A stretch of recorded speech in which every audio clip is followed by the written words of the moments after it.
আসসালামু আলাইকুম। তো আমরা আজকে চলে আসছি রাজশাহীর সুস্বাদু যে হিমসাগর বা আমাদের এলাকায় এটা খিরসাবাদ নামে পরিচিত সেই আমবাগানে চলে আসছি। তো আপনারা যেদিকে দেখবেন এই গাছ এইদিকে মানে ম্যাক্সিমাম এগুলো আসলে হিমসাগর বা খিরসাপাত আম। আমি যদি দেখাই নিচ পর্যন্ত কিন্তু সবগুলো কিন্তু প্রায় খিরসাপাত আমের বাগান। এটা দেশেরা আমাদের রাজশাহীর হিমসাগর আম কিন্তু খ্যাতি অর্জন করেছে স্বাদের দিক দিয়ে।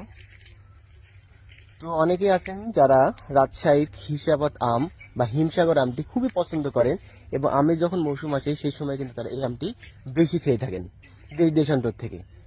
তো আজকে আমি আপনাদেরকে ভিডিওটির মাধ্যমে বাগান দেখাবো এবং আম সম্পর্কে বলবো আর কি।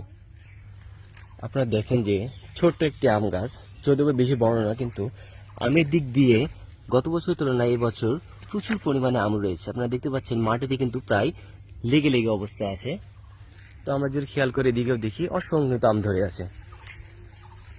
তো আশা করা যাচ্ছে এই গাছটার আম অনেক সাইজ ভালো হবে এবং আম ফ্রেশ হবে। আপনারা দেখতে পাচ্ছেন আমগুলো কিন্তু অনেকটা ফ্রেশ আম।